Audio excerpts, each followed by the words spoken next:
Most anticipated games of E3 2012 is certainly an understatement. Here to join me for an exclusive demo of the game is Paul Sage, game director. Thanks for joining us, Paul, and we're going to dive right into gameplay because we're so excited to see this. Tell us about the project. So basically, the Elder Scrolls Online has been a franchise people have been familiar with for 20 years, and now you get to play it online. You get to play it with your friends, you get to play it with strangers. From the ground up, we've made it just so it's incredibly accessible, right? So you get in, we want to make sure that you can group very easily with people, so it's going to be one of the most accessible as far as socially. We have a lot of features planned. They're going to make it so you get together with your friends. Maybe you see them in the game, or maybe you see them offline and you say, hey, I want to go play Elder Scrolls Online. So that's going to be one of the big hallmarks. So here you'll see Daggerfall, which is something you haven't actually seen in 20 years, right? So this is, it's got a very rich, deep lore.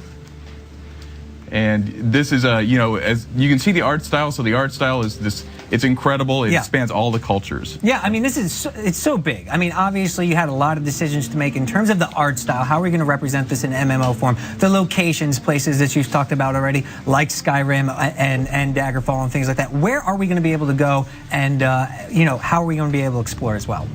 So you will be able to start off in any one of 3 factions. So we have factions set up for the players. You can start off in the Northeast, where you might be familiar with Morrowind. You can start off in the Daggerfall Covenant, which is in the northwest of Tamriel, or you can start off in the south. You can play a faction, it's the Aldmeri Dominion, that was mentioned in Skyrim, and they're kind of bent on taking over the continent. Right. So why was this the right time, Paul, to launch an Elder Scrolls MMO? Obviously, it's a very big space. It's a very competitive space. You have a great IP, but a lot of gamers, when it was first announced, they said, hey, I love my Elder Scrolls. It's a single-player experience. That's what's different. Why is this the right time for an MMO?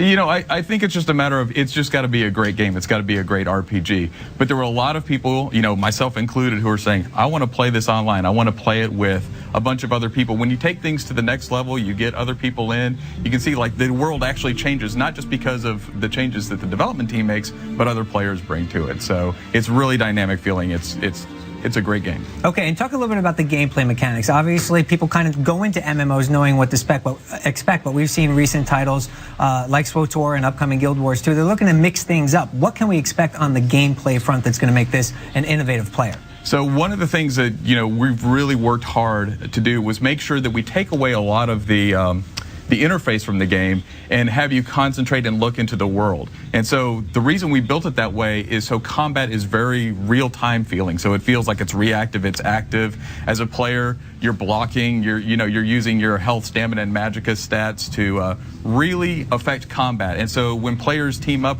they're not just teaming up and pressing buttons over again, but they're really reacting to what's going on in the world. Obviously, a very story-driven world here we're talking about with Elder Scrolls. I mean, the amount of depth that you have to work with is phenomenal. How are you distilling all that down to an accessible experience as well?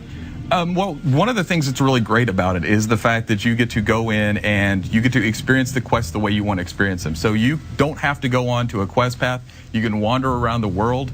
We'll actually have quests that come to you. So you'll see an NPC run over the hill. They'll grant you the quest. So you explore basically just how you want to explore. You play the game the way you want to play the game, essentially. And you're not on rails at all. It's a great open exploration. In development for 5 years, that's a long time.